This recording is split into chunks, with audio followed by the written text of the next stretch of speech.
Good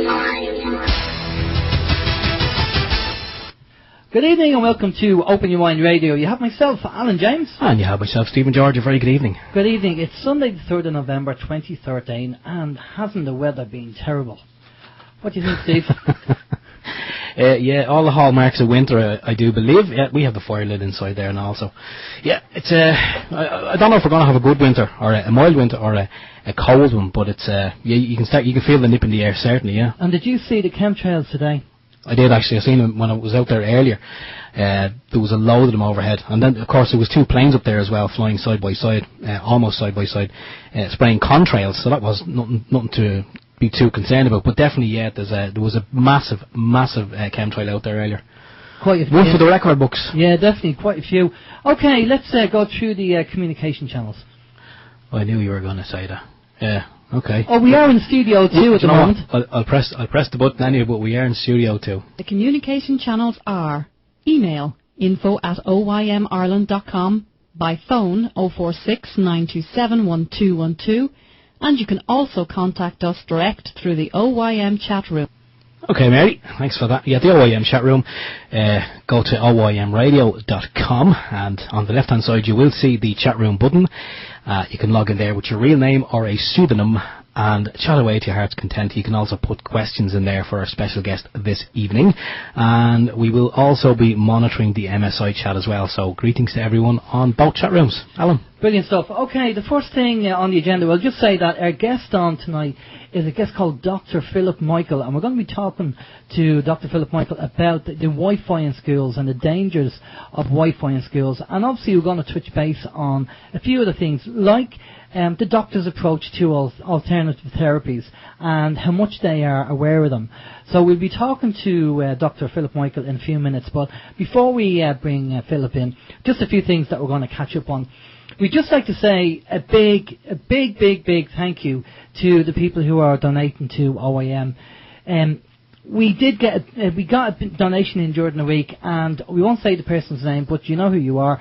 And basically, it just covered the cost of the equipment that we wanted to get. And you know, to be honest with you, I just feel very humbled, and I'm sure Steve does as well. Yeah. That all the radio stations out there and all the websites looking for donations, people like OYM in such a way that they're happy to donate whatever money they have, whether it's €1, €2, €3, whatever, and they're happy to donate, and it just makes us feel happy to do the show and encourages us to improve the show and do better, but humbled by people, because we know money's tight, people don't have the money, so all the donations that come in are really appreciated, and it really helps us and supports OYM and keeps us doing what we're doing. So I'd like to say a big thank you to everybody who does donate, and a big thank you for the donation during the week. The person knows who they are, and it's really going to help us get some of the equipment that we've been looking to get for a long time, haven't we? We've always talked about it. We have, yeah. And we've kind of, just that's as far as we got, but now we can actually go and get it. Yeah, and Jeeves will be able to get that raise he's been after for the past couple of years.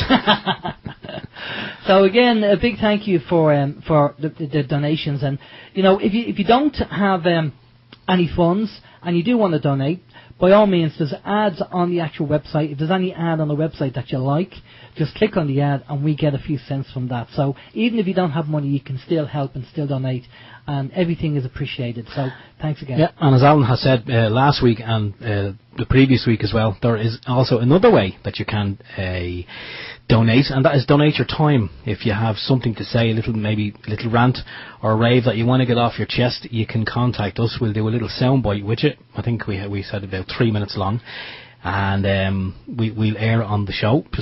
Most weeks, if we have one, we will air it before we wrap things up, just before 9. So yeah, if you have something that you want to get off your chest, I think what do we call the segment? Your shout. So yeah, you can contact us either through the phone or through email, and we can arrange, to get your recording down on tape. Well, not really on tape, because this is the digital age after all. But you know what I mean.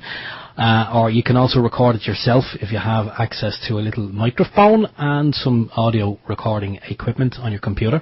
You can send it in to us, and we'll stick that up as well. So that's your shout. Don't forget that. It's just another way of maybe donating a little bit of time to the cause.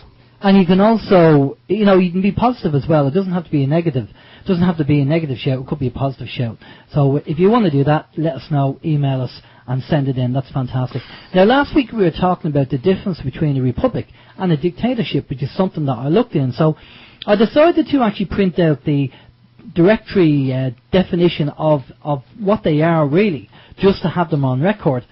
And it says here that a republic is a state in which supreme power is held by the people and their elected representatives, and which has an elected or nominated president rather than a monarch. Okay, so supreme power is held by the people and their elected representatives, right? But the representatives work for us. Now, a dictator is a ruler with total power over a country, typically one who has obtained control by force. Okay, so what are we in? Are we in a dictatorship here in Ireland, or are we in a republic? Now, a democracy is also defined as a system of government by the whole population or all the eligible members of state, typically through elected representatives. Government by the people, exercised either directly or through elected representatives. Okay, so it still means that the people are in power, are in control. So, if we look at Act statutes and we say about consent creates the law, then if we're in a republic, then obviously we are the people that have the power, not the government. And this is why we need to educate so many people in certain positions to get them to understand that. Because it's very important to realise that we are in a republic, we're not in a dictatorship. Well, last time I checked, we weren't in a dictatorship. Yeah. No, I actually wonder sometimes if maybe, as you're saying, educate people, and not just the man on the street either. I think we need to educate people, even the likes of, say, Mr. Enda Kenny as well, because I'm not sure if he has lost a run of himself, and maybe he thinks that we are. I reckon he believes it is a democracy, but he also takes his guidance and his, whatever you want to call it, he's been told what to do. He seems to be taking that from Germany, from Miss Merkel. So I think maybe, we should maybe educate the dictator as well, and let him know that it is a democracy and we are the people and this is what we want, and that would make us very, very happy, and then we would, respond accordingly and vote him into power and all this carry on. I think, he needs to be educated as well, not just the man on the street, but the people who are in the high positions. They have obviously lost all sight of what they actually got into office to do. Well, the question would be, one, are we governed by consent? Are we policed by consent? Which we should be if we're a republic. And if you were to ask a member of the Gardaí and go and ask them that question, are we governed by consent? Are we policed by consent? If they say no, then the opposite of that is a dictatorship. So that means that we don't have any rights, because if it is a dictatorship, then we don't have any rights. But in this country, we do have rights. So that must mean we are in a republic. Yeah, we have lefts as well. Yeah, exactly. Left and right. Well, again, it's something that we said last week. We are now reading the legal dictionaries and reading the laws. And we are going back to these people and going, well, look, we're just reading out what the law says, which is the law that you're saying that we have to go by. And they have to go by that as well. The same with this thing about Ben Gilroy and Kildare, the trust in Kildare. The fact that the lay litigant, the peasants are now understanding what a trust is, and all these rich people are getting upset because we're actually finding out what a trust is, and then we're beginning to use them. They're going, oh, no, you can't do that because you're a peasant. But us rich people, like us politicians, we can use trust because we know the position we have in society. But, oh no, you peasant, no, you can't use a trust. Yeah, we're kind of watching that there, what's been going on with that trust and what happened to Ben Gilroy during the week. And it does kind of seem like that there are rules and regulations that appear to be in place, and it is kind of, it's supposed to be for everybody, but really it's kind of the rich and powerful. They have access to all these rules and regulations, and they will kind of abide by them. And once we start to learn about them, and we realise that they can be also beneficial for us as well, the lay people, and we start using them, we start invoking them, then, and the tables are essentially turned. It's amazing how quick the rich and powerful, they don't like that, and they start to turn on you, isn't it? Exactly. Well, this is it. I mean, we're beginning to learn the system and study the system, because it's a case of having to. And they're obviously getting upset because, you know, if we're using the system against them and saying, well, hang on, this is your laws, these are your laws, not our laws, and they're obviously getting upset over that. So, but that's just the way it is. We are beginning to get educated, which is great to see for everybody. And just keep learning, keep plugging away, keep reading the books and studying. And thanks to everybody else who's involved in this. You know, there are people further down the line than we are in our learning, but we're just trying to do what we can in the time that we have. And if we come across anything interesting, obviously, or get people on, then obviously we will do that. But you're going to tell us about Aisling, Steve? Yes, I am. Lovely woman, Aisling, so she is. You may have recall that I mentioned that she is doing kind of an unveiling. That's Aisling Fitzgibbon, the Girl Against Fluoride. She's celebrating the launch of her 2014 calendar. It was supposed to be at one location, but it has subsequently been changed to a different location. Not sure why, but that doesn't matter. But it's going to be the White Lady Art Gallery. That's 14 Wellington Quay in Dublin 2. Date stays the same. That's Thursday, 7th of November, and doors open at 6:30 in the PM. So if you want to support Aisling, I'm not sure if she's going to be unveiling or unrobing or disrobing. I'm not sure what the term is on the evening. She may or she may not, but definitely support her anyway. And get one of the calendars. She's releasing them before Christmas, so I'm sure that it'll make a great Christmas present for someone. So you can give it to a friend, family member, a loved one, and they can hang it on their wall. They'll see a very nice, attractive lady in various poses. Not all naked. No, I don't think she doesn't go the full Monty, but actually, she does bear a lot. It's not all of Aisling. It's different women, but Aisling's in it. All right. There's no men in there, is there? No. I was going to get to this stage. You know, about us doing a Christmas calendar. Steady on. But for health reasons, we decided against it. Yeah, absolutely. Again, anyway, support Aisling. Make a great Christmas present, and the fact that it's going to be all about promoting the end of water fluoridation, then it's all good. So make a nice Christmas present for somebody. If you can't get along to the art gallery on the 7th, and I'm sure if you pop along to thegirlagainstfluoride.com, you can most likely purchase it online. That health warning would be for the kids and the families, not for us, by the way. You know, if we did a calendar, you know. How was your week, Steve? Well, yeah, that's the usual mix of fun and frolics. I'm not going to spend too much time on my week because I know we want to get stuck into the interview with Dr. Philip Michael. But I will just say one thing. You did send me a link during the week, and I checked it out, and it was about the American blackout. I watched that, and I started watching it with kind of obviously with an open mind, and it's very well done. I have to say, it is absolutely brilliantly done. It's kind of, if you haven't seen it, Google it anyway. It's the American blackout. I'll be sending out the link. Good man. It's kind of done a similar style to the Blair Witch Project, with various different camera angles and different people narrating, but it all kind of ties into one thing, and it does send out a message that if the grid goes down, and we do know that there is talk of the American grid, they're going to be doing some testing, possibly switching that off on the 13th/14th of November. But the documentary basically says, in the initial couple of hours, how people react to the fact that they've no electricity. Then it goes to day 1, day 2, day 3, and you can actually see the people. They turn from just normal, regular, everyday people, and some of them, by the end of it, because they need food for their family, they're willing to kill for food or fuel. And it's, as I say, it's brilliantly done. It's about an hour and a half long, I think, and definitely worth watching. It's very, very thought-provoking, because you kind of look at it, and by the end of it, it's amazing, because you think, I would never do that. I couldn't possibly do that. But if you were in the situation, food, and you have some babies at home who are screaming to be fed, I can only imagine the lengths any parent would actually go to. But the American Blackout, anyway, definitely one to watch. And that's about it for my week. How was your week? Okay, just a couple of things. We got an email in during the week, and the person has an email address which we can't really we can't reply to. So if you're listening to the show, if you can actually organise that, we can reply back to you, because obviously we'd like to reply back to you. Now, he does say here in the email, he said, guys, great show, but your taste in music is tragic.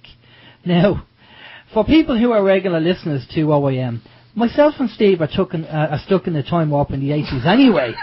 It is Back to the Future.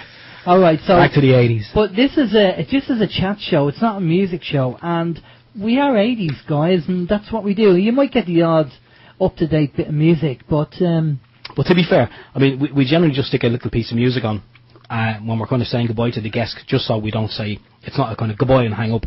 We like to play a piece of music and exchange a few pleasantries with the guest. And I do apologise for my voice. I'm eating a biscuit, but yeah. So it's kind of a lucky bag.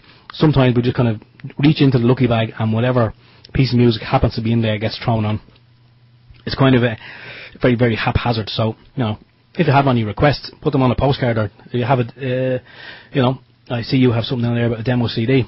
So okay. if you're a musician and you want, actually, that's a good one. I'm sorry for hogging it now, but if you are a musician, and we have said it before, if you have a demo piece of music that you'd like maybe publicised or promoted, send it in to us and we'll do the rest. Exactly. That's it. That's the idea. Now, the other thing is, I've been working with a programmer to develop certain applications. With the 3 applications that we have on the go at the moment, one is an MP3 player, which is really designed for people who want to do radio hosts, and they want to play music, and they want to have the music on tap, where they just press a button to start and stop the music. It could be a piece of music, it could be a jingle. It's an MP3 player. Now, we've come out with beta version, and it's our first release, and it's obviously going to be an ongoing project and in development. But and obviously I'm working with a programmer, and this lady has to be paid, so we unfortunately have to sell it. We can't give it away for free, but it's only $9.99. Okay. Now, the 3 programs that we're working on are, one is the MP3 player, the other one is a Truth browser. And the Truth browser will be a browser, but it won't keep any record of any website that you've been to. You can actually enable or disable it. And it'll have a few of the little bells and whistles in it as well. Okay, so we're working on that. And also we're going to be working on a time banking system as well. So we've got a few things, but obviously, the person I'm working with has to be paid. So if you want to go over and have a look at this MP3 player, and the website is called ajsoftwaresolutions.com. That's ajsoftwaresolutions.com. And the MP3 player is there. As I said, we priced it very cheap, $9.99. And if you're a radio host, or you're running music or anything like that, and you want to be able to just have a load of music ready to go, lined up, and you want to be able to play it, start and stop it pretty quick, well then this is the program that you need. It's kind of if you've used Sam Broadcaster, on the sound effects little box, there's buttons that you can stop and start. Well, it's similar to that, but you can do a hell of a lot more. It's kind of like an old cart system, for anyone who remembers the old days of radio, where you had your jingles in the cart. And you're just ready to go. So check it out. Anyway, go over there, ajsoftwaresolutions.com, and see what you think. If you're interested, you can buy it, and then we can obviously send you a copy. And that helps support the development of the other products that we're working on. So, and the last thing is obviously, as Steve said, about a demo CD. If you have a demo CD and you're an unsigned band, get this CD to us, and we'd be more than happy to play it on the show and give it a bit of airtime. So there you go. Yes. Would you take $9.89, says SD on the MSI chat. And Free Willy, fair play to you. He just says the music sounds like a wheelie bin falling down 5 flights of stairs. Brilliant. Right, okay. I'm not too sure what he's talking about. What music? I don't know. Okay. Probably every piece of music we play. Every piece of music we play. Oh, well, we're stuck in the 80s for a couple of old fogies, aren't we? So that's Speak just for the way yourself. it is. Speak for yourself. Right, okay, let's bring in our guest, because he's been waiting in the green room for a few minutes now, listening to us gabble on and talk about stuff. And we want to bring Dr. Philip Michael in and talk to Philip and just get a heads up on his approach to Wi-Fi in the schools. And obviously we'll open up that to other subjects as well. Good evening, Philip. How are you doing? I'm doing very well, thank you. Great stuff. Philip, thanks for coming on the show. Much come on. Thank you for asking me. No, we're very glad to have you on. Before we actually get in talking about Wi-Fi and the dangers of Wi-Fi, can you tell us your background, what kind of area that you practice in, and how you got involved and how you opened your mind? Because obviously we know there's a lot of doctors out there who are very closed-minded to this, but you're obviously a rare a rare person a rare doctor that has an open mind to what's going on. So can you give us a bit of your background before we get in and ask you any other questions? Sure, yeah. Originally, well, I'm a family doctor, a GP, semi-retired, been working for 40 years, mostly down in Bandon in Cork. And my interest arose from originally an interest in the environment generally, you know. Yeah. And I could see that we were causing serious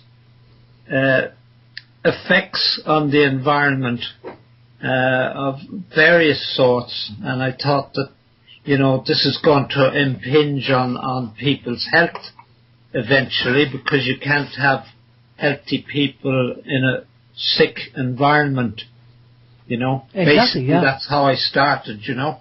Well, how did you come to that conclusion?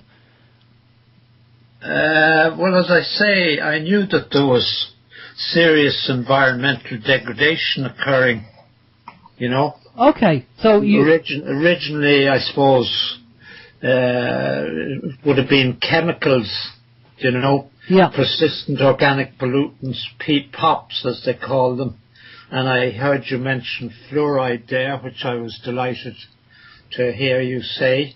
Yeah. And also heavy metals, you know, people aren't aware, for instance, that the mercury in our environment is a huge risk in terms of our health.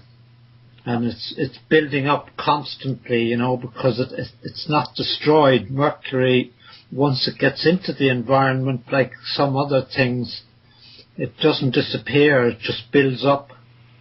Okay. Mm-hmm. And obviously you joined a group, or you're involved in a group called the IDEA, which is the Irish Doctors Environmental Association. And so that means I co-founded it. You co-founded it, excellent. So that means that it's not just you, but you've other colleagues who are doctors involved in this as well. Indeed, yes. Not too many, but a few. Okay, and can you tell us about their background and how you managed to get together, how you managed to get this group of doctors together? Well, I suppose there were people who, like me, realised that, you know, there was a lot of problems with environmental issues. And as I said, eventually these will impinge on people's health, you know. Yeah. That's basically it. Okay, and did you contact the other doctors, or how did that happen? Well, we set up that's 15 years ago, we had a meeting and invited different people, friends mostly, you know, that we thought may be interested. Yeah. And it kind of went on from there, you know. Okay. And what have you, in the 15 years, what kind of is your, what's your aim? What do you want to do? And what have you, I mean, what's the achievements that you've done over the 15 years? Well, yeah, it's difficult to say what our achievements are really, but our aim is to basically educate everybody, the public, the profession, politicians, exactly, excuse me, similar to what you're doing, I suppose, you know. Okay. I mean, it's great that you're a practicing medical doctor. I know you said before the show you're saying you're semi-retired, but it's brilliant that you're a practicing medical doctor, because the fact that you're a medical doctor, people will listen. More so, they will listen to you than probably listen to me and Steve. So that's very interesting. I mean, how receptive have people been to your message, you talking about this? Sorry, what was the question? How receptive have they been? The fact you're a medical doctor. Oh, obviously, my patients would be very receptive, you know, and I would try and incorporate advice about chemicals in the environment and the food and so on. You know, EMR, radiation, telling them to avoid the phone use and so on, keep the kids away from it. And did they look at you kind of strange and go, well, that's very strange because I've never heard the doctor talk about that before? So did they kind of say, that's really strange for a doctor to come out and say things like that? Yeah, they wouldn't know. Well, I suppose after 40 years, they'd know my form, Okay, so these are your regular. Yeah. I was going to say, as regards making an impression on the profession, I think that's a bit more difficult to assess. We have direct contact at this stage with various politicians and with the Department of Environment and so on. So we have made progress there. But as regards the bulk of the profession, I find it difficult to see much change. Yeah. What about your colleagues that you've other fellow doctors who you've talked to and mentioned it? Have they kind of looked at you kind of weird, or Well, they wouldn't be terribly receptive in general, That would be my experience, And what would you put that down to? I'm not sure. I think they're as you suggested earlier, they probably have a rather closed outlook on things, Yeah, cause and they're extremely busy, most of them, and they're kind of, I suppose, trying to keep their head above water in these tough times, particularly, Yeah. And in the better times, I suppose, they had more interesting things to think about, It's the kind of overall view of people that things can go on as they always did, and they can only get better, But I'm afraid that's unlikely to be the case, No, it's going to get worse. I mean, I did try and give my GP a DVD regarding the Sweet Misery, Sweet Remedy, I think, Steve, it's called. Sweet Misery, yeah. Sweet Misery for aspartame, and he wasn't interested, but I did manage to get it in the hands of the chemist. And he took it, but I don't know whether he watched it. But they just seem to be very kind of, I don't know whether it's ignorance or arrogance, or I don't know what it is. Philip, maybe you can tell me. It's the fact that a layman is coming with a DVD trying to educate them, and they go, well, is it a level of arrogance, saying, well, who are you trying to? Well, I can't throw any light, I'm afraid, on it. I'm disappointed myself with the.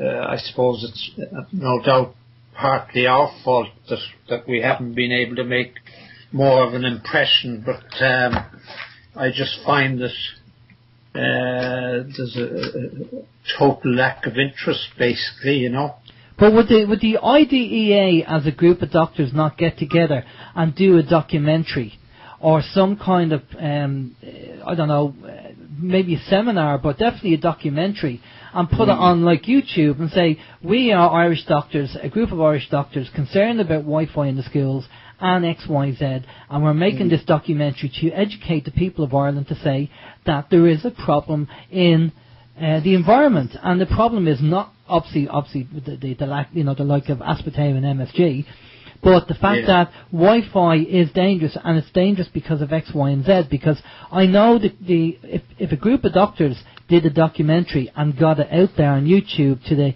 man on the street, it's going to have much more credibility. I really think that's probably where you should be looking.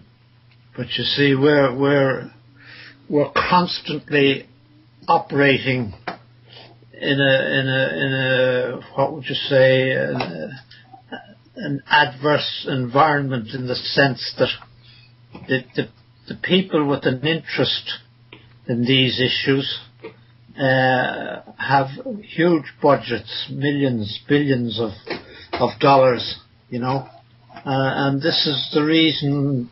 I mean, there are various, as you know, I'm sure there are various resolutions and statements by expert bodies, scientists, the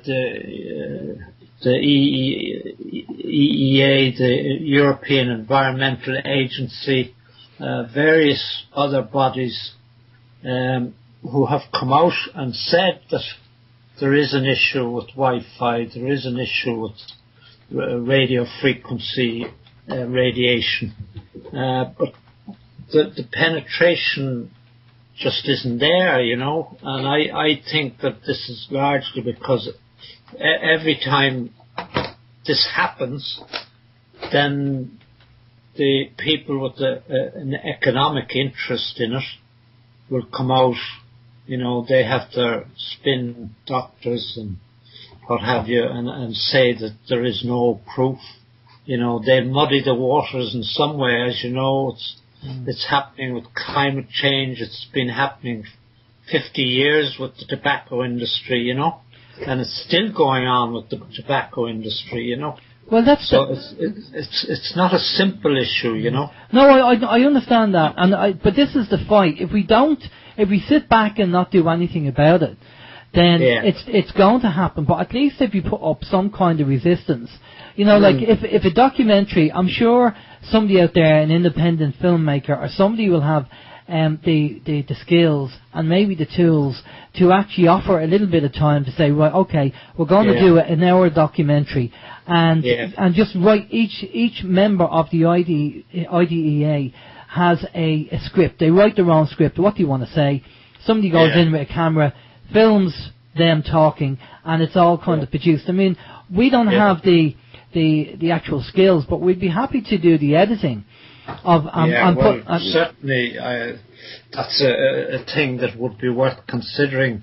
Personally, I'm a technophobe, so my computer skills are minimal, and I agree that we are on Facebook, but it's my daughter that is working on that, and she's away in university, so she doesn't get much chance to update it, Yeah, well, I wouldn't worry too much about the technical side. All you would need to do is write a little script as to what you want to say on the camera, and if it's the documentary, even if it's only half an hour, I mean, if somebody out there has a decent camera that can make a recording, then we'll be happy to take a spin down, have a prearranged time and date, and even if it doesn't have to be in a room, in an office, it could be just sitting in a chair, in an okay location. I mean, this is going to be low budget, but low budget can be good as well if the quality of the camera is good. And all you have to say is, I'm Dr. X, Y, and Z. This is what I do, and this is what my concern is about Wi-Fi. And then that's all. And then get it out on YouTube and get it around. And when people see that actually medical doctors are concerned about Wi-Fi, because this is the problem I had, because I went down to my son's school, and even though myself and Steve have a background in communications, and we had Barry Trower on our show a number of times, and we have Barry's reports and all that information, and I went down to the parents teachers meeting, and I spoke to them, and I explained to them the technology, and said this is my concern about Wi-Fi in schools. I might as well have said, by the way, I've got 2 aliens coming down in a UFO in the schoolyard next week. I might as well, because it was really it seemed to be. Are you aware that we did send a letter out to all primary and secondary schools in Ireland? Yes, and I actually gave that letter again to the head teacher of the school, and I said, look, this is good, because this is how I kind of got to ring you, Philip, because when I showed the parents your letter, the IDEA, and I said, this letter looked like, you could probably do this letter on Photoshop. So I looked at one of the people on it, which is yourself, Philip, and I rang the number, and then I got you, and that's how I got talking to you. And I explained this to the parents, and I said, look, this chap is a medical doctor, and he's involved with a group of doctors that, think Wi-Fi shouldn't be in the schools because it's dangerous. And even then, saying that, it just didn't seem to. And we did the seminar. It's not just us. I mean, this is all over the world. Yeah. Well, you were. I'm involved with the International Society of Doctors for the Environment. I'm the European Vice President. But they are taking the exact same view. The doctors in Australia are taking the same view. We have a letter that we're sending out to a few thousand people, executives and so on, all over the country, from the British doctors, and we may send out our own again with that, you know. Okay, but we are trying to sort of get it out there, you know. Yeah, definitely. Steve?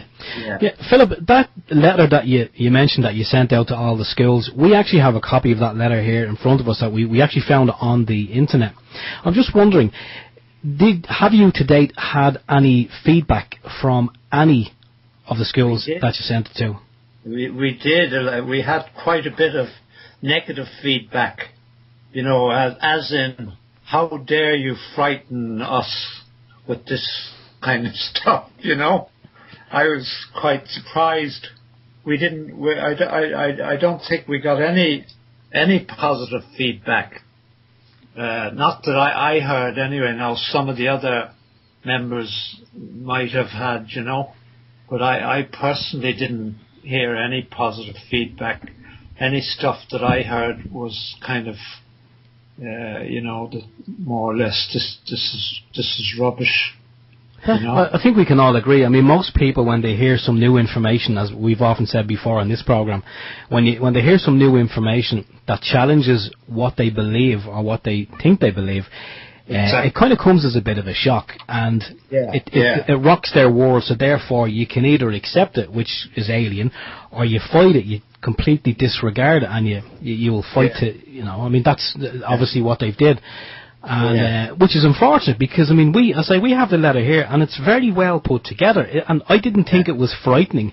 I just thought it was educational. It didn't frighten me. It educated me.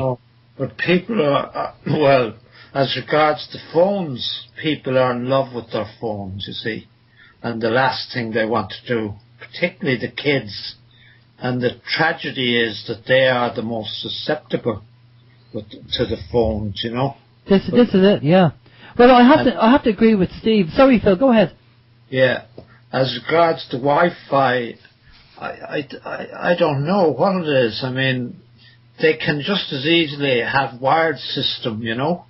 They don't need wireless. Well, here's the problem with that, Philip. A lot of these tablets these days don't have a cable solution in the side.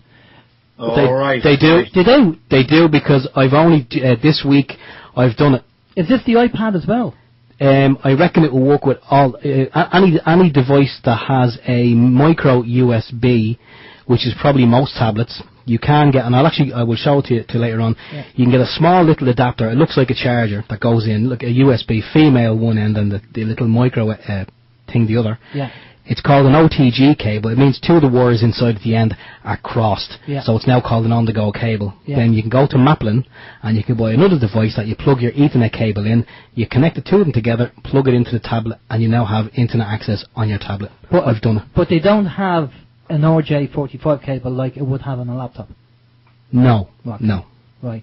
Because you can make a connection. As Steve said, you can make a connection. I think the idea and the novelty factor with Wi-Fi, if they can run around the house with their iPad or whatever pad it is. Exactly. And you don't need wires. And I have to say to you, when wireless technology came in, I was, I was brilliant. You know, me and Steve had talked about it. Yeah. We were delighted. We were going, brilliant, no cables. And then obviously we got hit by a bombshell by Barry. And that kind of changed everything. So our house, and me and Steve are into the techie side, but both our houses are not running Wi-Fi. It's switched off. We have everything hardwired. But here's something I was thinking about the other day, and you can think about this. I mean, think about yourself. I asked myself, if I went back 20 years to, before I knew any of this stuff, and somebody told me about something like, I was always into the ufology and paranormal stuff anyway. I was open-minded to that. But if you were telling me stuff about, poisons in the water and all that kind of stuff, I asked myself, why would I think that would be a conspiracy theory?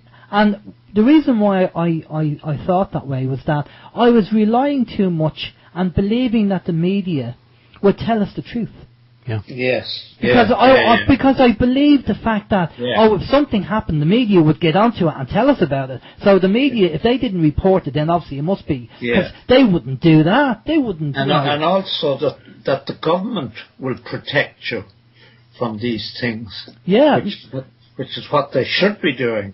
Well, by setting a lower standard, Well, at the end of the day, Philip, I mean, if they turn around and say, I know you're saying about lower standard, but, if somebody turned around to you, well, Philip, here's 5 cigarettes a day rather than 20, so you won't get cancer on the 5, but you will on the 20.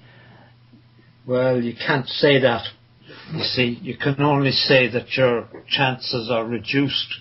I know. You can't, But, I mean, the thing about Wi-Fi, it's just everywhere, I mean, how do you escape it? But definitely it's very important in schools, I believe, Yeah. Because of the sensitivity of the child's brain, Well, it's still growing. The recommendation, of course, is that children under 16 shouldn't use a mobile phone except in emergency, Yeah. Well, it's, as you know yourself, kids are still growing. The bodies, the bones and everything else are growing. And this is what Barry was saying. It affects the kids in that way. And this is why, Barry, I think one of the things he said is there's no kind of safe limits on radiation. This pulse. And this is why I kind of use that argument.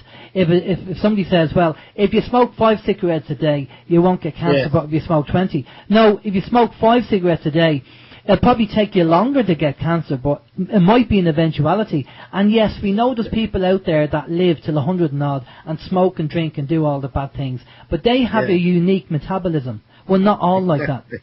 Exactly. It's the same as ionizing radiation. We're talking about non-ionizing radiation. Ionizing radiation, as in radioactive radiation, there is no safe limit. They set safe limits in Fukushima or Chernobyl or whatever, but they're recommended limits, but they're not safe. Strictly speaking, Well, this is it. Who defines safe, and what's their interest? What we were told before, and maybe you can say if this will be factually correct, Philip.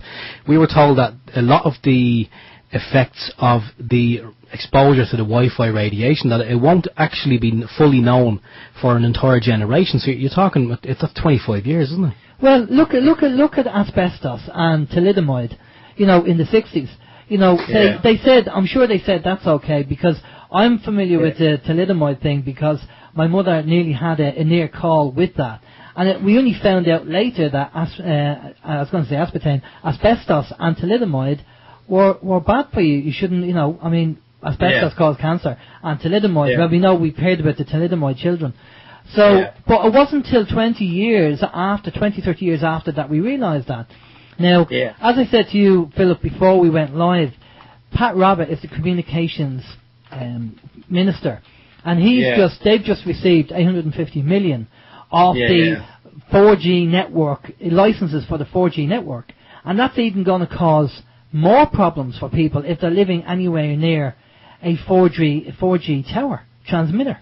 Absolutely, absolutely, no, it's well, we have a load of issues that we're looking at in regards to the environment.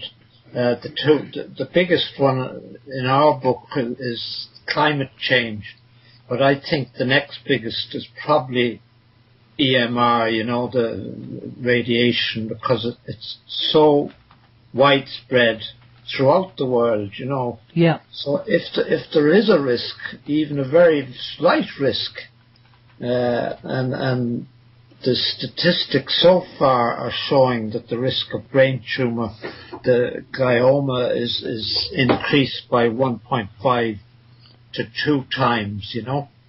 But even at that, if that is happening throughout the world, I mean, there are billions of people now using phones, you know, who are exposed to mass radiation and so on. So it's a really frightening prospect, I think, you know. Definitely, and I think we're obviously going to be exposed to smart meters and water meters who are transmitting and using Wi-Fi frequencies on that as well. Exactly. Yeah. So it's an ever increasing problem. Yeah. And I don't know what we can do about it now. Before we went live, we talked about electrical sensitivity. Now in Sweden, it's recognised as a condition, but again over here in Ireland, it's not. And you mentioned that you came across a couple of your patients who you feel were electrically sensitive. Yes.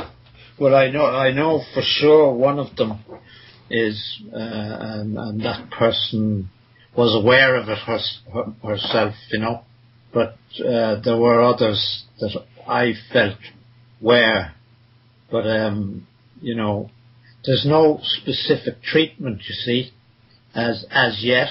Yeah. Although there are some treatments on the horizon. But the only treatment really is avoidance, you know. To get people to move their house or move whatever, you know. And it's very hard because there's so many transmitters and that's right. all around the place. I know in Sweden they move people out to the country and they have I believe a specific location or an area that they make sure that there's no levels out there. Purposely. They have that in different countries. Yeah. In the UK and Holland, I think, Germany, Austria, different countries have that, you know. Why are we so slow? I mean, even if you look at the labelling laws for the likes of fluoride in toothpaste, I mean, we are 15 years behind America in labelling laws for fluoride in toothpaste. And obviously we have other, like MSG as well in our food, aspartame. Why are we so behind? Why do we seem to be the slow coaches in Europe? I'm not sure. I don't know that we are. I think we're regulated like the rest of Europe by the EU, which is good because in my book, if we didn't have EU regulations, I think we'd be a lot worse off than we are, you know. So I don't know that Ireland is any different to the rest of the EU, and I would say that in general, in terms of environmental issues, the EU is ahead of the States, certainly, you know, and probably Canada as well. Yeah, I'd say regarding GMO, you said you were in contact with a number of politicians. How was what's the reception like with them when you speak to them? It's very good. Well, we've been working. We've had delegates at Rio Plus 20, you know, the follow up to the Rio Declaration, you know, of 20 years ago, and we were very closely associated with the Irish delegation, you know. Okay, and just out of curiosity, Philip, how much do you know about what's going on globally regarding? Obviously, you know there's a rollout with Wi-Fi, and you know that there's chemicals in our food like aspartame, MSG, fluoride, and how much of the bigger picture are you aware of? I'd be fairly well aware of it, you know, because we've been working on it, you know, down the years. Fluoride, heavy metals, mercury particularly, the GM foods, biodiversity loss, nanotechnology is a new one that's coming up, we think that will pose problems, because the particles are so small that they're treated as molecules by the body, Yeah. So they're absorbed straight into the bloodstream, And what about these? Sorry, go ahead. Go ahead. Yeah, sorry. No. These are all signs of environmental degradation, which will and are impacting on human health and also on biological health generally, And the amount of people that come into you, the amount of patients, obviously you've been in practice for a long time. In the years that you've been in practice, what's the scale of people coming in being diagnosed with cancer? Well, a lot of cancers are increasing in incidence, particularly the ones that are affected by the hormones. I don't know if you're aware of these hormone mimicking chemicals that are in the environment. No, go ahead. Yeah, they're affecting the incidence of cancers that are controlled by hormones, particularly breast and testicular cancer.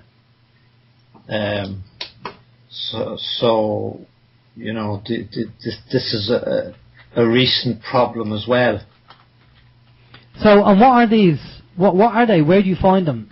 How do people get them? They're in the food. Oh, okay. Yeah. They're throughout the environment. Phthalates would be one of them now.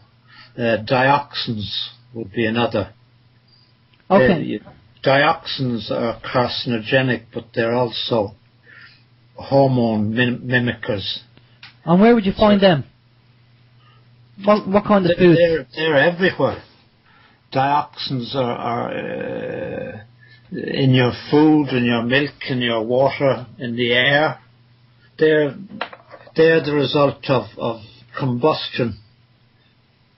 So anytime you burn coal in particular, or petrol or oil, you're creating dioxins amongst other things, Okay, and so that's obviously down to the increase.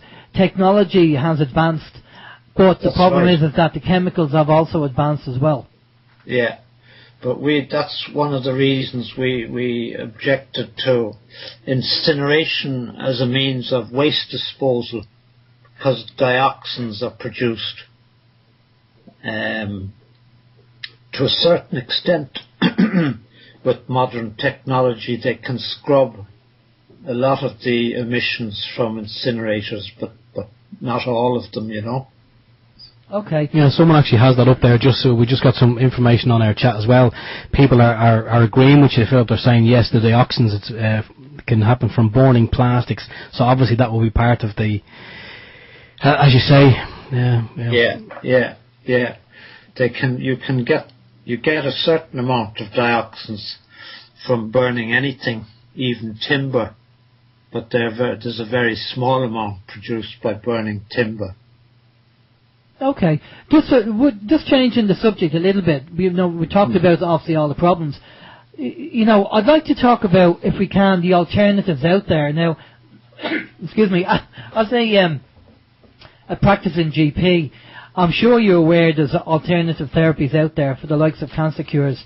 I know we've had a few people on our show, and we've talked about this, and we've had the likes of Ricky Simpson regarding cannabis oil, Dr. Lorraine Day regarding diet, Bernadette Bowen regarding diet, and a few other topics that we discussed, and a few of the methods that we discussed.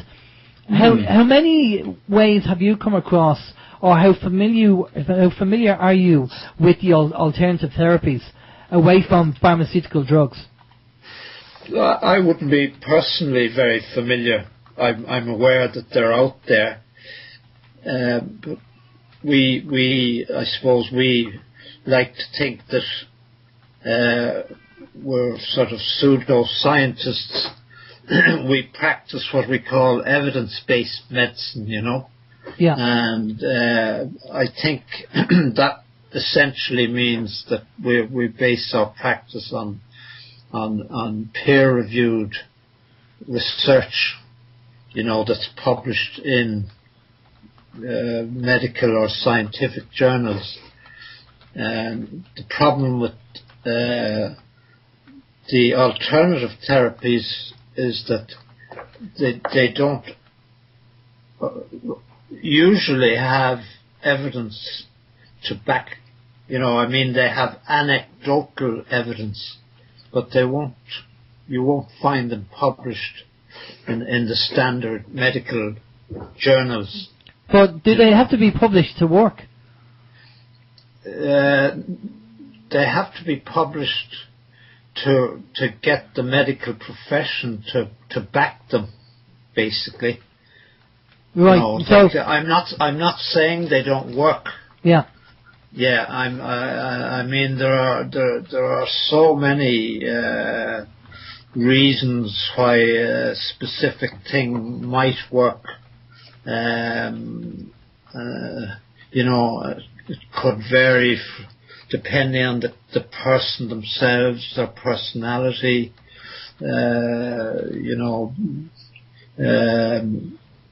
Would that be their metabolism is like, everybody is different, Yeah, no, I totally agree. I think that would apply to drugs as well. Now, I know if I remember in my pharmaceutical days, the actual percentage rate that a drug has to be successful, most people would probably think a percentage rate of something like 80 or 90%, but I think it's actually as low as something like 5, 10, 15% for a drug to actually be approved to be used. And that's, at the end of the day, when you're looking at, if somebody actually claims something, then what you have to do is look at the evidence. So now, if you look at, let's take for example Ricky Simpson, who talks about the hemp oil, cannabis oil. Now he has hundreds of people that have had obviously cancer. They've taken it because it's something got to do with balancing your cannabinoids in your system. Yeah. And of course. Now there was a lady. We did have Ricky Simpson on a few weeks ago, and there's a lady in Wexford who was diagnosed with tumours on her lungs. And she didn't go down the chemo route for obvious reasons. She went and wherever she sourced the hemp oil, she got her hands on it. And 3 months later, when she went back to be examined, to be x-rayed, the actual tumours were gone. Right. Now, this is common. With Ricky Simpson, he had skin cancer himself, and he used the actual hemp oil to cure the skin cancer. And he has hundreds and hundreds of people that have taken this hemp oil and have cured themselves because of what's in the oil. It's I'm going back trying to remember, something like TNC or something, which is actually the ingredient in the hemp oil which actually fights the cancer. Right. Now, I know there's no kind of peer review on the actual hemp oil, but if doctors actually went, if you look at the evidence, that's really what it boils down to. Show me the evidence. Yeah. And if you line up all the people, the hundreds of people with all statements saying, I had cancer, this is what I had, this is what I was diagnosed with, I took this, and now I'm cancer free, surely that has to stand for something. Of course it does, yeah. But what he needs to do, you see, is to write that paper, give details of the people that were cured, their age, their general health, so on and so forth, and put it out there, But he's not a doctor, though. That's the thing. Yeah, but he can. Has he any qualifications as such scientific? No. See, no. This is the thing about it. It seems to be it's always shop, because the whole idea is you go and get trained and get indoctrinated to the system. And then because you're indoctrinated, that's the closed shop. So when people like Ricky Simpson don't have the qualifications, he can't get into that closed shop, because if he did get in there and he published this article in a medical journal and he didn't have a scientific background, the doctors are just going to go, oh, don't believe that, he's not a doctor. Could he get a collaborator who is scientifically, it doesn't have to be a medical degree, it could be science degree of some sort. Well, and then they could get it published in Nature or some of the science journals, Well, this is the idea. This is why we need to have people like yourself who are open-minded to actually say, well, hang on a minute, let's have a look. Like, if the IDEA turned around and said, well, look, we know obviously you're focusing on the Wi-Fi at the moment, but the amount of, it all boils down to people getting tumours and cancers and all that kind of stuff. All what's in the environment. Now, that's right. If Ricky Simpson, along with the other people that we've come across, have a method of curing cancer which is natural, because the hemp plant is a natural plant. Absolutely. Okay? And if you look at the history of hemp in itself, it was DuPont who actually paid money to actually make it illegal, and they gave it a name, a Mexican name, and they called it marijuana. Now, if you look at actually hemp itself, up to the late 1800s, they used that as a cure-all. Yeah. Yeah. So we know that it has fantastic properties in healing people. And basically, Ricky, because he had skin cancer, he found a way to make it into an oil that you ingest. There's no high, there's no drug, there's nothing like that in it. All it is that you just take it as like a gel substance, and you put it in your mouth, and that's all you do. Sorry? You swallow it. That's it, yeah. You just take a little bit on your finger, and you put it in your mouth, and you take it, and that's all it is. All right. Right? And now, there's parts of America where you actually can take this, and they're giving it to patients and having great results as well. So, and this is why I know the TD, the independent TD, Ming Flanagan, is trying to bring in a bill to legalise cannabis. Now, I'm not really concerned about the legalising of cannabis for smoking and all that kind of stuff, but I am interested in doing medical trials with cannabis hemp oil in an organised environment, and to give it to people who maybe are terminally ill, who are diagnosed as terminally ill. And because I lost my own father-in-law through cancer, they basically sent him home to die. So people like that who've nothing to lose, you could actually do a trial on cannabis oil with them, hemp oil. Absolutely, yeah. But we need to have the backing of open-minded doctors to do that. And I'm sure if Ricky knew those people out there that would actually, I'm not saying you be skeptical, obviously, and look at the evidence. Don't just believe. Absolutely. Don't just take our word for it or Ricky's word for it. But say you to look at. Has he got any records of the people that he's given it to? I'm sure he has. I'm sure he has all that, and I know he's working with a not-for-profit foundation in Spain, who is actually working on where people can fly over to Spain. They're developing it at the moment, and they can actually take this. And as I say, there's a lady in Wexford who did it. Now, because obviously growing cannabis is illegal, you can't go out and do it. And to know that this is a plant that could save somebody's life with cancer. But you see, here's the dilemma, Philip. If you start doing this, if people know that you can grow the plant or you can use hemp oil to cure cancer, the pharmaceutical companies will close you down straight away. That's the problem. That's what we're up against all the time with all these things, Yeah. It's the same thing with the climate change, with EMR, the chemicals, GM. You're up against big bucks, I know. essentially, but if from interested parties, But if we don't fight, then they win. Oh, absolutely, which we have been doing down the years, Yeah. We intend to continue one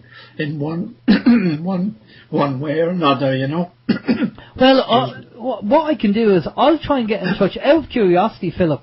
And now that you asked us the question, I will get in touch with Ricky Simpson, and I'll ask him if he has any documented records of the people, and if he does, then, you know, maybe, I don't know, well, I can give you a ring and then fill you in, and then we can have a chat about it, and see where we can go. Now, we also have another lady in Dublin, a lady called Bernadette Bowen, who was on our show, and she had cancer twice, breast cancer twice, and the second time she got the cancer, she decided to treat herself by eating organic, natural foods and by juicing the food.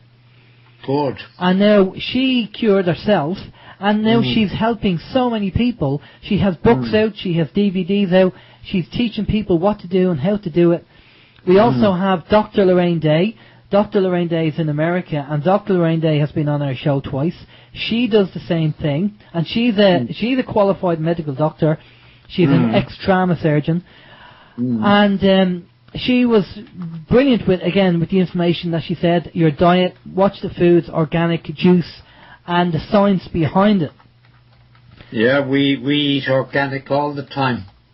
Yeah, absolutely. It's the only way to escape the poisons, you see. Exactly. And you can't escape them completely, but you can reduce the dosage by going organic, you know. Yeah. Now something that... Sorry, go ahead. Yeah. Go on, yeah. No, just going something that you mentioned and we talked about before we went live, and just to let people know, because we did hear that doctors do get a fee if they recommend chemo for patients who are diagnosed with cancer. And do you want to confirm that for us? To confirm that there is a financial reward for doctors if they recommend drugs for like cancer drugs. Yeah, well, doctors that are treating cancer work in hospitals, and the standard treatment, hospital treatment for cancers is either surgery and or chemo or radiotherapy, you know. Yeah. So I mean, they're specialised in these areas, and they get paid for doing the work that they're specialised in, you know. There's not. I don't think there's anything. You're aware that the drug companies and the manufacturers of medical equipment talk to doctors and try and sell them stuff, you know, and I think the inducements that used to be offered have been practically eradicated, you know, so I don't know that that's much of an issue nowadays, you know. Yeah. It certainly used to be, you know. Well, I know the medical colleges, this is my opinion and my belief, and not OYMs and everything I say, just to cover that side. This is what I believe based on my background and my knowledge. But I believe that the pharmaceutical companies do actually fund the medical colleges. So it's obviously in the interest of, colleges to actually promote their products and what they do. Now, they fund research, of course, as well. Exactly, yeah. Now here's another doctor which you probably never come across, Philip, but there's a doctor in Italy. He's an oncology doctor called Dr. Simoncini. Have you heard of him? Don't think so, no. Okay. Dr. Simoncini, when he was studying cancer, he actually he asked his peers. He said, "What causes cancer?" And they said, "Oh, look, you don't want to go down there. Don't worry about it. Don't worry about it. It's just, prescribe the drugs and leave it at that." But he actually went off and he went and researched. And this interview with Dr. Simoncini is actually on YouTube. You can go to YouTube and you can actually watch this interview that he did. And basically, he went off to study cancer, and he found out it was very yeast. It looked white. You see a microscope looking at the cancer, and it was white, it was like yeast. So what you start doing is he starts using bicarbonate of soda, and he put a cannula in to the person and made sure that bicarbonate of soda went directly to where the cancer was. And would you believe he was actually curing cancer in these patients? And now what he does is, and when he found this out, he went to his peers and said, I found it, we found a cure for cancer. Would you believe they struck him off? Really? By God. Now, you would think that, cancer makes a lot of money. Cancer charities make a lot of money. It's a big money spinner. And if all that funding is pulled, then they lose all that money. So they don't have any interest in curing cancer. Yeah. And we know back in the 1930s, Royal Raymond Rife had that microscope where he was curing cancer in the 1930s. Right. But again... Yeah. Well, what are you saying? That doctors don't have any interest in curing it? What I'm saying is, any doctor that comes around, Steve will tell you, we've interviewed Dr. Andrew Wakefield, who was the doctor in the 90s who was the controversy with the MMR vaccine. Any doctor which goes out and finds a cure for cancer will be shut down and struck off. Yeah, because that's probably, I would say that's a bit of an extreme view. Well, there you go. We had Dr. Andrew Wakefield, who was struck off because he argued the point that MMR caused autism, and Dr. Simoncini was struck off because he found a cure for cancer using bicarbonate soda. It may not be that straightforward, you know. How do you spell his name, the Italian fella? Well, there you go. I think, Steve, can you look up his name and we'll give it to Philip and he can look it up himself. I will do that, certainly. But he said it in his own words in the interview that he was struck off because he found a way. Now, if you go to his website, he tells people what to do and how to do it, and he has gained no money from this whatsoever. He doesn't charge people any money. You go to the website, he says, what cancer do you have? This is what you need to do. And he's had so many case histories of people being cured of cancer using bicarbonate soda.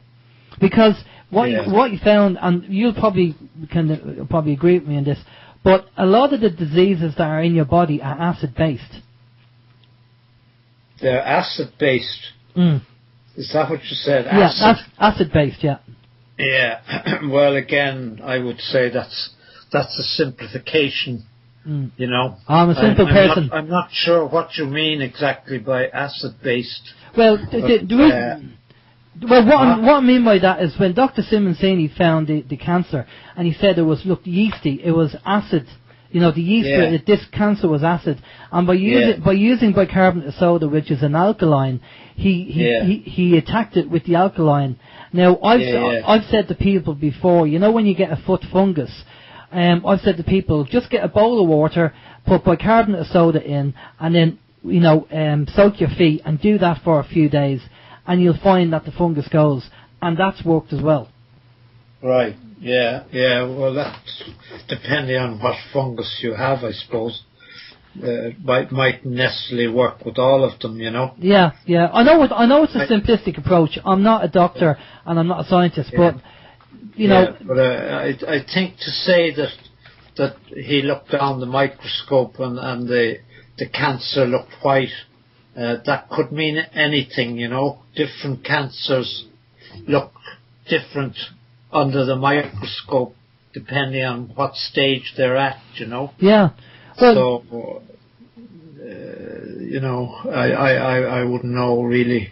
Okay. What to make of it, you know. Well, see, his background, he's an oncology doctor, so you'd like to think he knows what he's talking about. But you would, yeah. Yeah. So, I mean, there is millions being spent on research for cure for different cancers, you know. Yeah. So it's not true to say that people aren't looking for the cure. Yeah. Obviously, with the ever increasing amount of cancer, which is, I believe, is a result of environmental degradation. I don't think we can.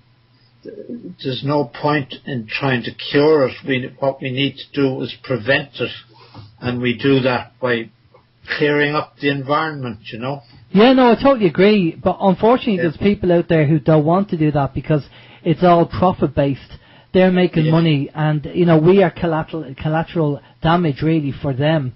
And I think that's the problem. But Steve has the actual spelling of Dr. Simoncini. If you want to spell it for Philip there, Steve. If you have a pen, Philip. I have. Yeah. Or a good memory. I know it's quite simple. It's as in Simon, Simon, then Cini at the end of it, and there is a web address there as well called Cure Natural ICANCRO.com. I'll stick it up on the ICANCRO.com. Yeah, so that's Simoncini, Simoncini, and it just says Dr. Simoncini, cancer therapy with sodium bicarbonate, then Cure Natural ICANCRO.com. Certainly not one I heard of. Yeah, there's quite a few out there, Philip. The other one is MMS with Jim Humble. I don't know have you heard of MMS? No. That's a miracle mineral solution. Jim Humble is a scientist, and basically he formulated MMS. He was in the jungle with a few people, and they came down with malaria. And by formulating MMS, now Steve's going to check out I want to get the wording right as to what the two items are, because I forget I'm getting old these days. But basically he formulated this MMS and gave it to the people and cured malaria only took a few hours. And so far today, I think the total now that he's cured people of malaria is something like 75,000. By gosh. That's badly wanting. Yeah, well, to be honest with you, Philip, I actually have, myself and Steve have MMS in our house. I've used MMS. I use MMS for, for sores, if you have a toothache, if you have a mouth ulcer, if you have spots. So it's good for anything, really. Yeah, it's a great fix-all, and people have used it again to cure cancer, and to get heavy metals out of your body. And what's the name of the man that developed it? It's Jim Humble, JIMHUMBLE. Right. Yeah. Well, I'm learning a lot. Excellent. Well, again, it's all about education, you know. You can get MMS. We have basically what happened was, because Jim was so successful in healing and helping a lot of people with MMS, they tried to shut him down. So the only way he could get around the system was become a religion. Okay? Now, really? Yeah, it's the only way he could do it. So when somebody trains with Jim, they become a reverend. By Jove. Now, we have our own Reverend Rashers over here in Ireland. There's a few reverends over in Ireland, but we have our own Reverend Rashers. And Reverend Rashers is, you donate to the church, and he will give you MMS in return for free. And basically, myself and Steve, and a lot of people who are tuning into our show have used MMS for a lot of things. And it's brilliant. But Steve, can you give Philip a quick idea what the mixture is? Yeah, it just says here, the information that I found says it's chlorine dioxide solution. That's pretty much what it says it is. And on another page, it says that it's not a miracle, it's just wonderful chemistry. See me, this guy, he just got the chlorine dioxide, and I'm guessing he got the chlorine and he got dioxide and mixed them together, and it's a solution. It's a solution, yeah. Basically, it's chlorine dioxide. Now, it's not the chlorine that you get in your swimming pool, although it belongs to the same family. So you have chlorine dioxide, you mix it with citric acid, and you get chlorine dioxide, I believe. And then that mix is the mix. Basically what you have, you get, say, 3 drops of each if you want to start off with it. And then you mix it, and then you drink it. Now, there is a doctor in Mexico that's actually, he's in a clinic in Mexico, and he heard about Jim Humble, and he said, well, I'm going to check this out and see what it's like. And he actually started taking MMS, and now he recommends it to people. And again, he's a medical doctor over in Mexico. Right. And rashers is as in bacon, is it? yeah, rashers as in bacon, yeah. Yeah, by gosh. And I've used it again for my family, for toothache, for mouth ulcers, for spots, or anything like that, and it's brilliant. And you spray it on, and the next day it's gone. By gosh, yeah. Okay, well, as you say, if it works, why not? Well, yeah, if it works, I mean, if it's not harming anyone, well then there's no harm. But it does say here on another website, the MMS solution is 28%, 22.4 effective sodium chloride in distilled water. You can produce chlorine dioxide with a single drop when an activator of lemon juice or 10% solution of citric acid is added. The latter two activators are recommended for people with Lyme disease, LYME. The mixing ratio is 5 drops of the activator to every 1 drop of MMS, so it's a 5-to-1 solution. But there is actually a lot of information. I know you say that you wouldn't be the most technical of people, Philip, but there's a lot of actually information on the internet, and I know a lot of people. Especially, I'm not saying it's kind of a blanket thing, but I mean, my father, he's 72 years of age, and he kind of started off with this idea that if it's on the internet, then it's probably not true, but if it's in the Evening Herald or if it's on the 6 o'clock news, then it probably is true. But even he's been kind of on a quest now for the past year or so, and he's doing his own bit of research into various things and links, just because he's trying to increase his usage of the internet, because it's something that he wants to master. He loves technology, and even he's finding out that there's a lot of stuff on the internet that we're just not taught. And that it's not just a case of, say, MMS. Someone said you mix these two things together and you get something else, and it cures this, that, and the other. Because when you look into it, not only is there the information there of what these products can do, but it also there's testimonials as well. There are people who will stand up and say, yes, I did have A, B, and C. I took this or I took that, and I was cured. Now I know we heard it before, even when we spoke to Bernadette Bone, that you can't really say the word cure, especially when you're speaking of cancer, because if there was a cure, medical science would know by now, and we can only say spontaneous remission. But when you look at some of these other things that are about, and you hear what people are saying, you kind of start to think, but they're saying, we're not saying they're cured, they're saying they're cured. So when people are standing up and saying, I am cured, I had it, I am cured, you have to the look. Power of the mind is something to be reckoned with too. I totally agree. Yes, absolutely. A positive mind. Yeah. Can I just say, we got a message on the MSI chat facility. Thanks to everybody in MSI. I am trying to think off the top of my head, and that's why I asked Steve to go and check it out and just verify it so we can get it right. Now, there is a question that's come in, Dr. Philip, and the question is, would your guest know anything about this? He has heard here in the UK that your sick pay will be stopped if you refuse chemo. I don't know in the UK now. It certainly wouldn't be the case here.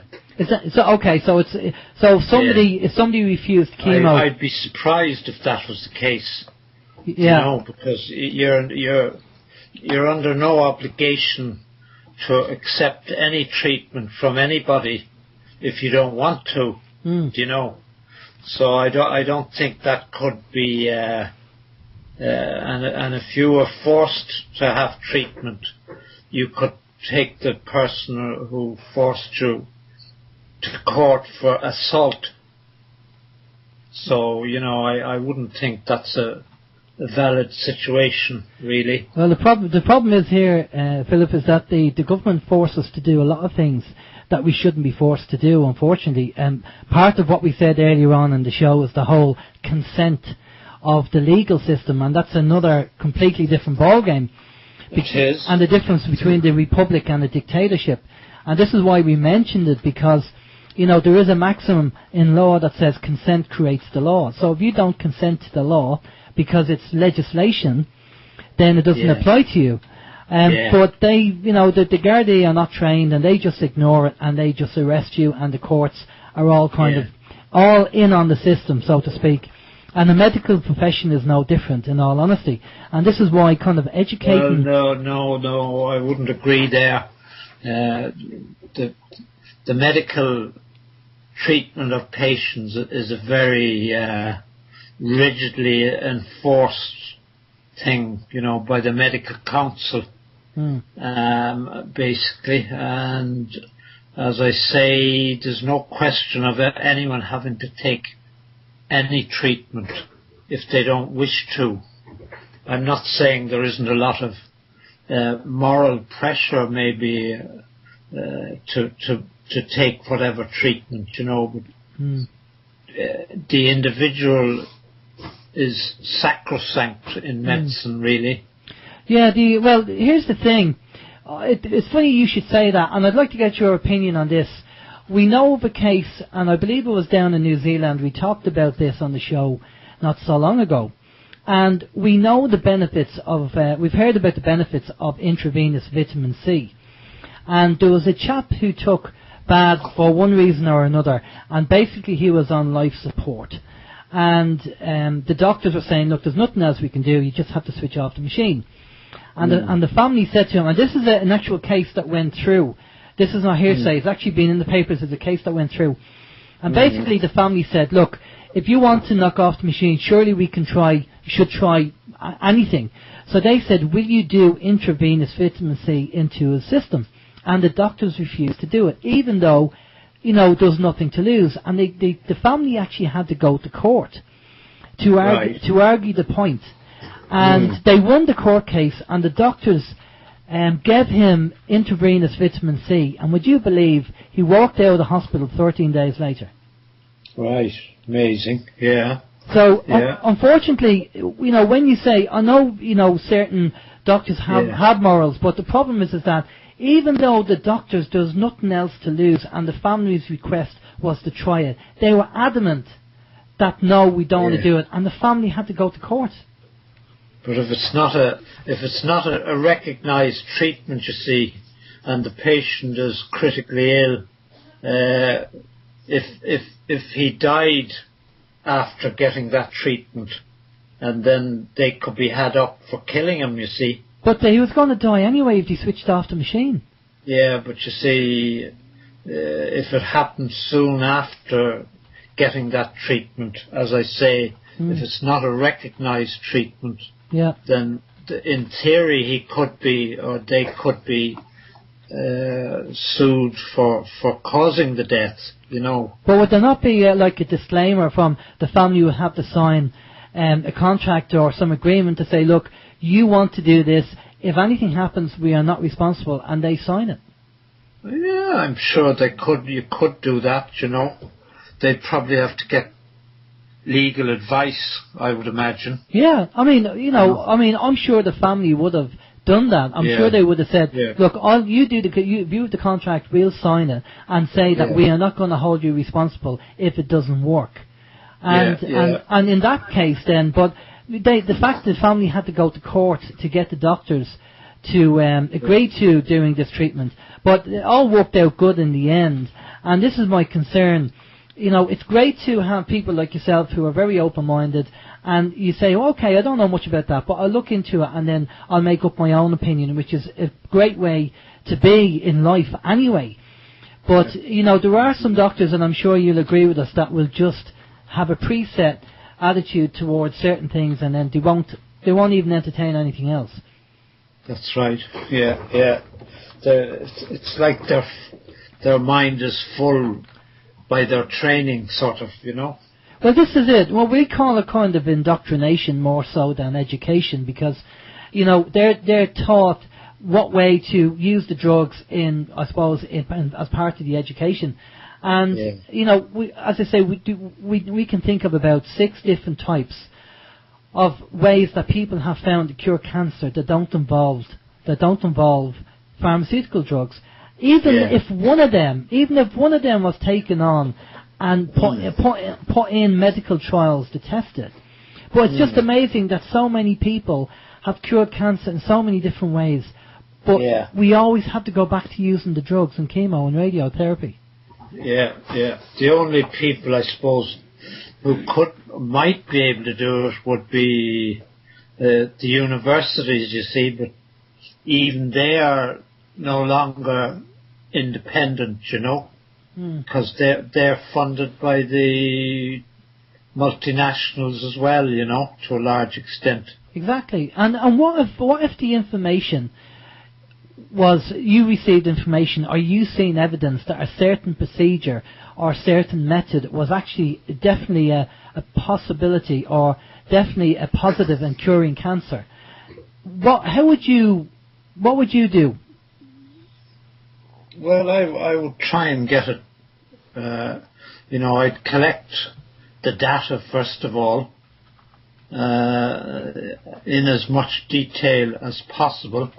You know, you'd probably need to consult with a statistician, because you'd want to have enough people to make that so that it would be statistically significant, you know. Yeah. There's no good having 10 cases, you know. You really need the larger the number, the greater the chance of showing a result which would be statistically significant, you know. And how many would you say would you be happy with? How many would you... Well, as I say, the larger the better, you know. I mean, ideally a couple of thousand, you know, but certainly in the hundreds.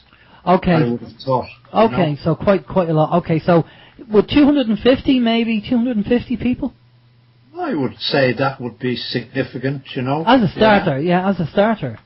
Absolutely, yeah. Brilliant. Yeah. Okay, because I think what we will do is we will contact Ricky, and I'll ask Ricky if he has any records, any information to prove. Obviously, what you would need is evidence to prove that this patient had cancer, and then and that they didn't go to any mainstream, like they didn't have chemo or radiotherapy. That what they did was natural, and then he'd want to know all the medication that they were on, really, you know. Yeah. There's a lot of older people, you see, who have cancer are on a lot of different medications.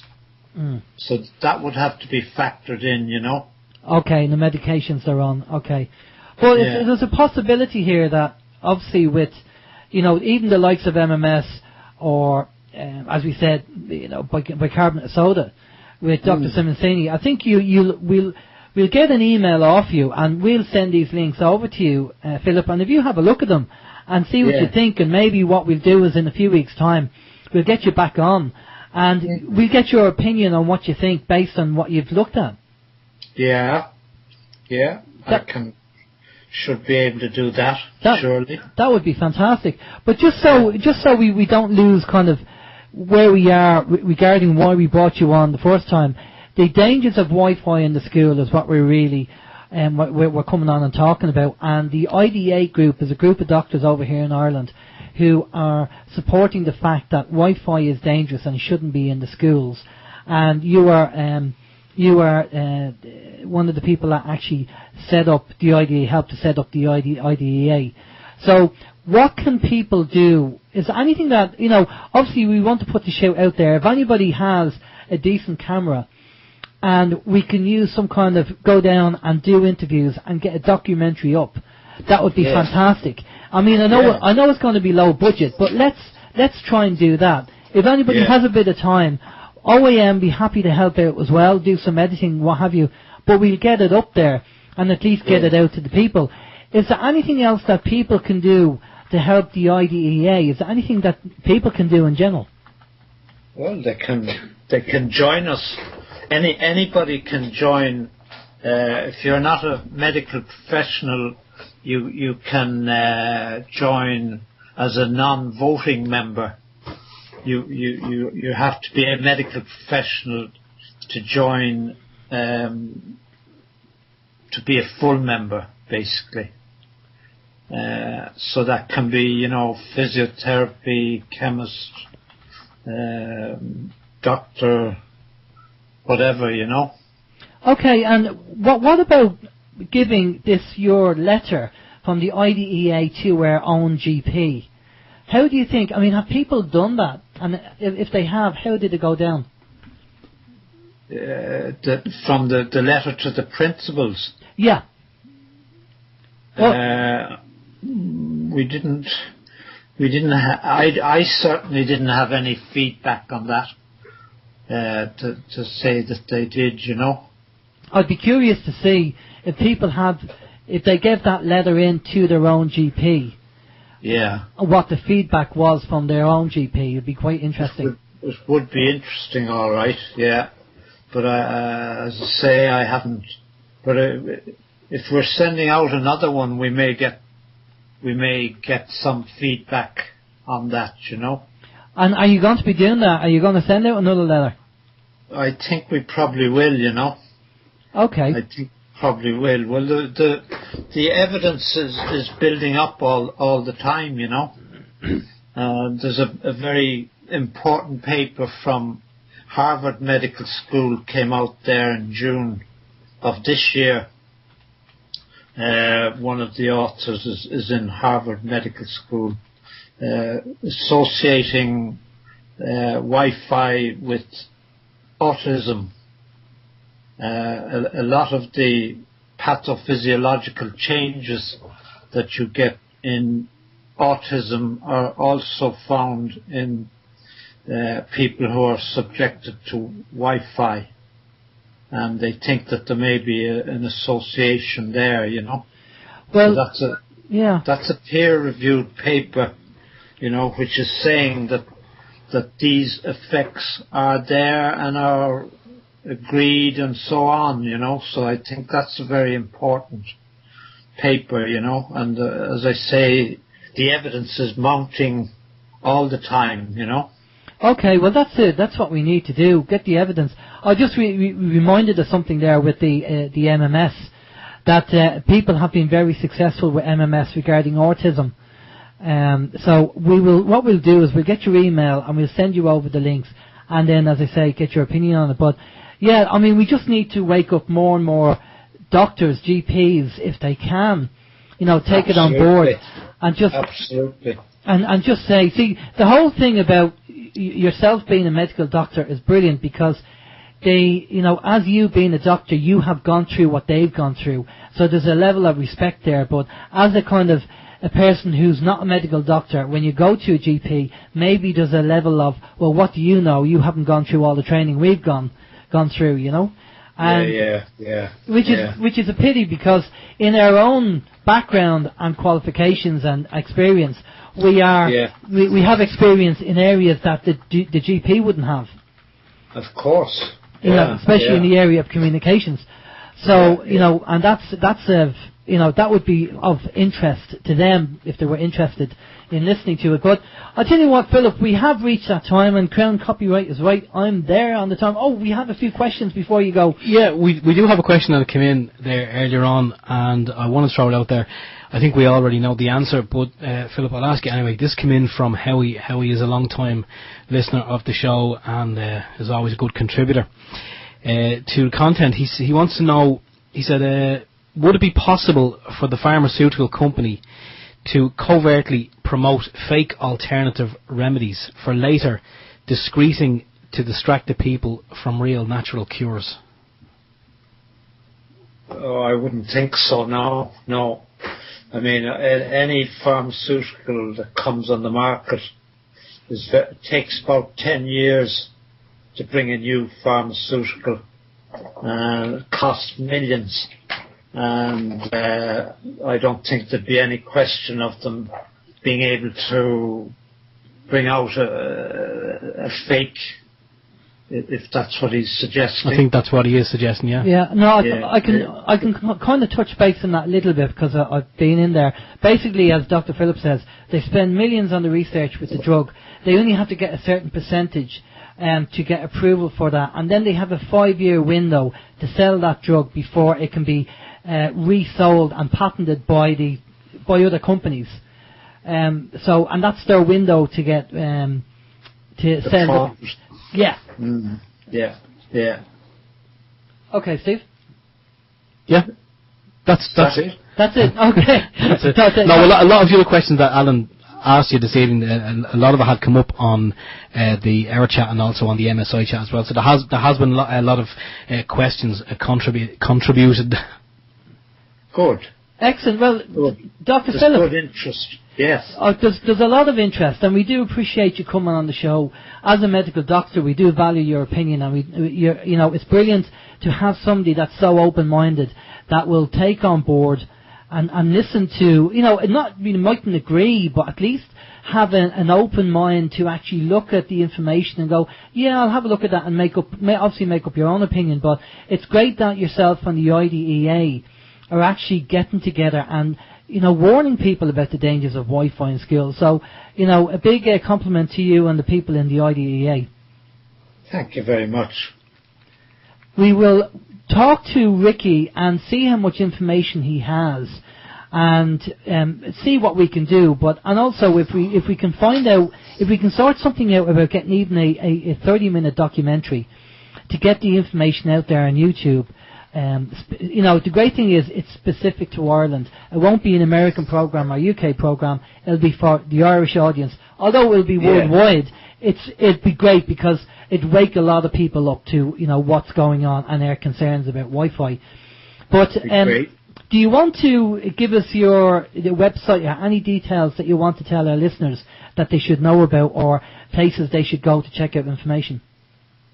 Well, IDEA Ireland, all one word, .org is our email or our web, www.ideaireland.org.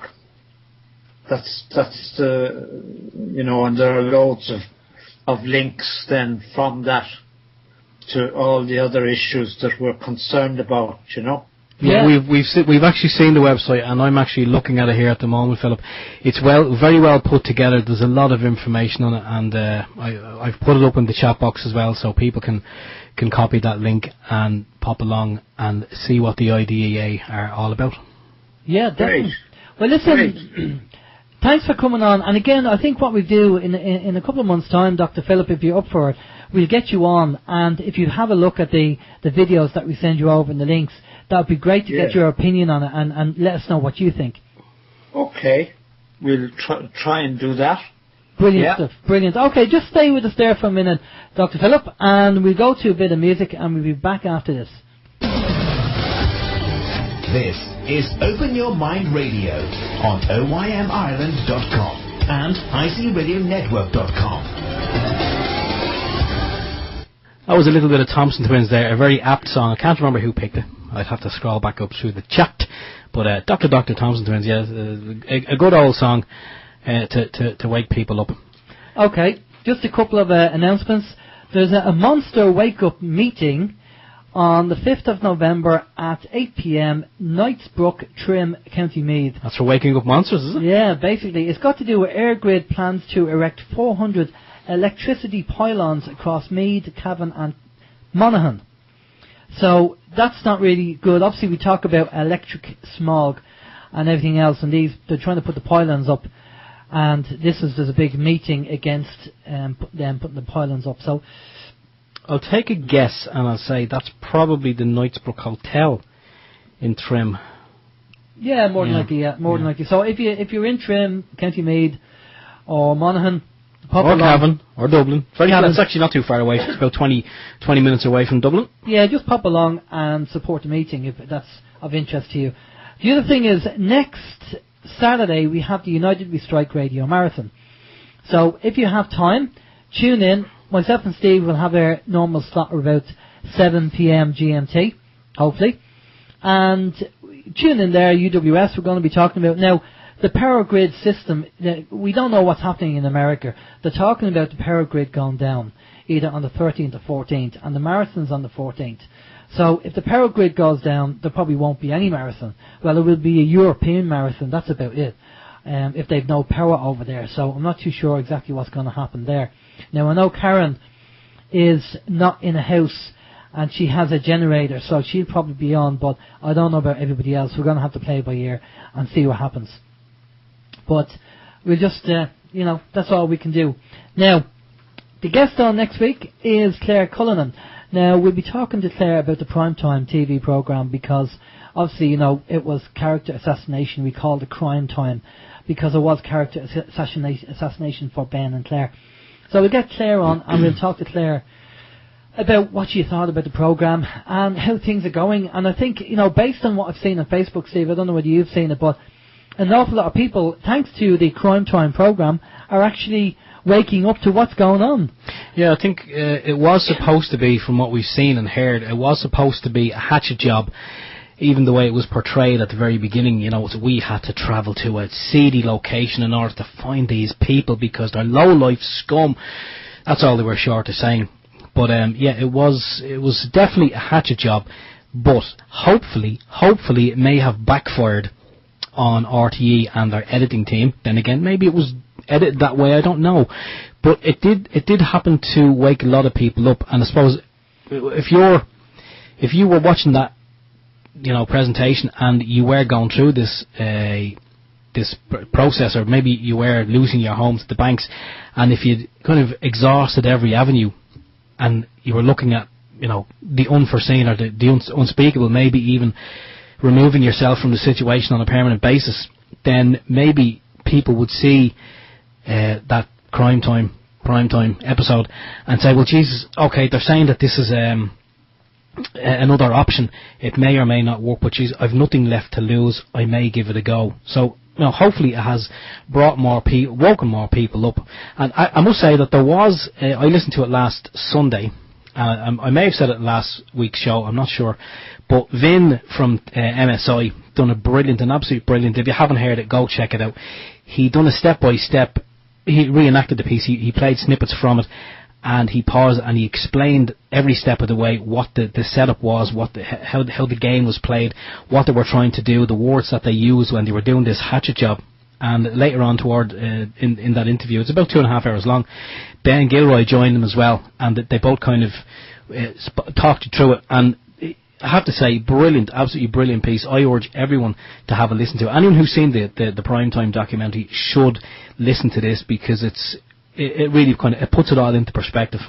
Definitely. And we'll get more information from Claire when she comes on next week. There's a host of other guests who we're hoping to try and get on, and the emails have gone out, so fingers crossed we'll get them on. But it's all part of the education process. Again, thanks a lot for the people who are donating to OYM. It's much, much appreciated. It really does help us, guys. Even if you can't afford it, if you click on one of the ads, if you like one of the ads, it all helps.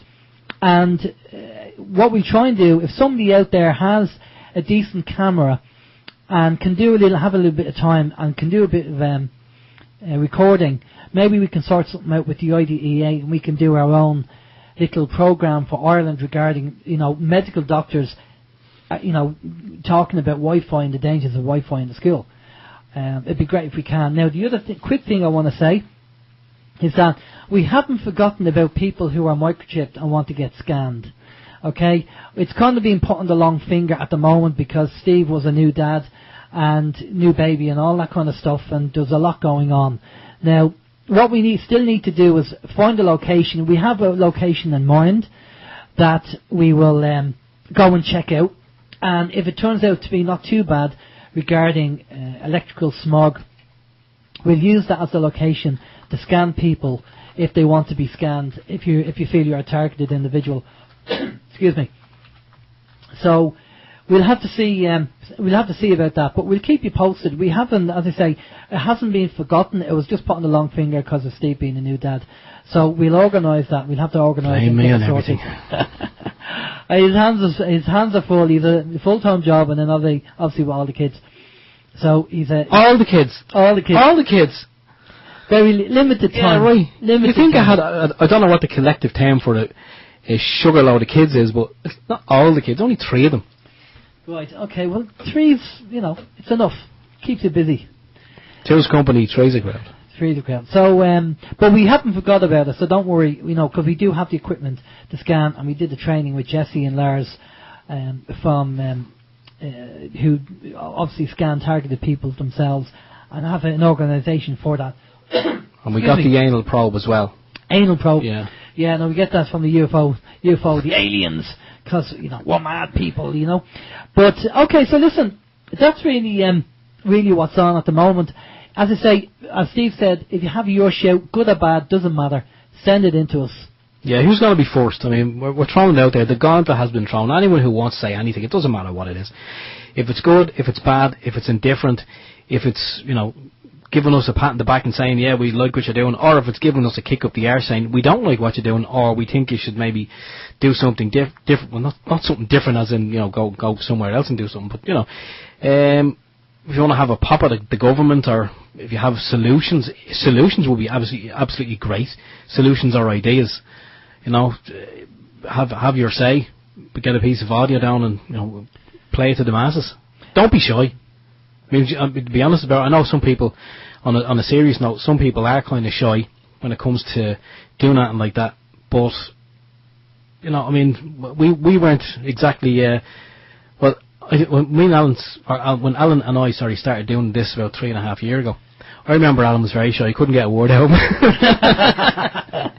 Yeah, nothing's changed. Go back to the podcast and listen to show 1. Yeah. Actually, Steve, trying to get the conversation out of Steve in the younger days. Yeah, that hasn't changed either. It was just kind of, you'd have a big talk and then Steve would go, yeah, I agree with you on that one, yeah. Yeah. That was the attention deficit syndrome. Yeah, I'd like to think we've improved. Or have we? I don't know. Have we improved since then? Hard to say. Well, we let our listeners decide on that anyway. Coming up on MSI after OYM will be Vin. I believe he's talking to a chap who's a reverend, and I believe he's going to be talking about MMS. Well, now that's good. That'll kind of tie on then from what Dr. Philip Michael was speaking about. Exactly. And what you were speaking about to him, sorry. Well, I should say. I'm going to get all these links. I'm going to get an email off Dr. Philip, and I'm going to send an email to him with all these links. Got to do with MMS, Bernadette Bowen, Dr. Lorraine Day, Ricky Simpson. I'm going to send all this stuff to him because he's obviously not come across it. And this is half the battle. Part of it is the education, and let him, get his opinion on it and get him on again. We've already been asked on the chat facility if we can get Dr. Philip on again in a few months' time. So we'll aim to do that. If Ison doesn't come in and wipe us out, apparently a lot of predictions there, and Ison and the 11th of November is supposed to be an important date, and then the 25th of December is when it's going to be. The nearest to Earth, I believe, something like that. Yeah. Have to do perihelion, which is when it goes around the sun and then back again. And we don't know the impact it's going to. It's going to what's going to happen there. But the weather conditions and the climate changes taking place, by the way, everybody, you want to be kind of keeping an eye on that, but probably not in the mainstream news. They're not going to report it. But there's an awful lot going on. There's an awful lot of climate change going on. So keep your eye on the ball, on YouTube and people reporting on it, because it's amazing how many cities are being flooded now. I mean, if you look at from Colorado to Trinidad to over in Pakistan, I mean, it's just seems to be going all over the place. And we were told that the plate shift will change, and some lands will go down and other lands will go up.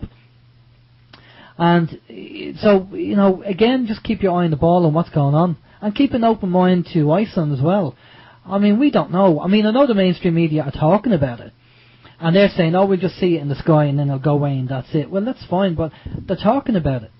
So, keep an eye on Iceland and Planet X, as they might call it as well, this solar system. There's so many names for it.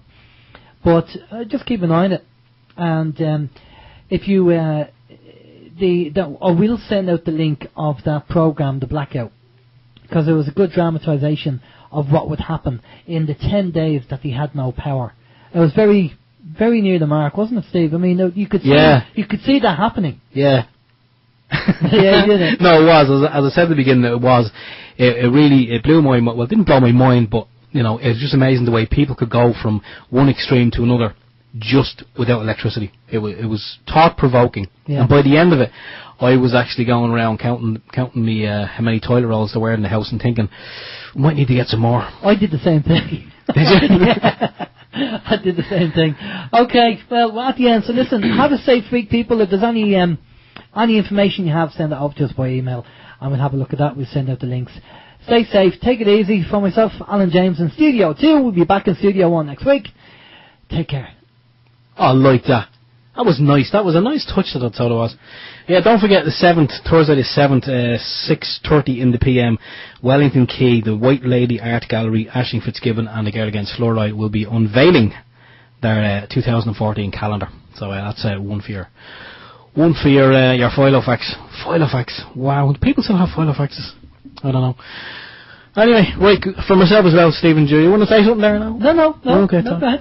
Right, for myself, Stephen George, take care. We'll do it all again next week. Bye-bye.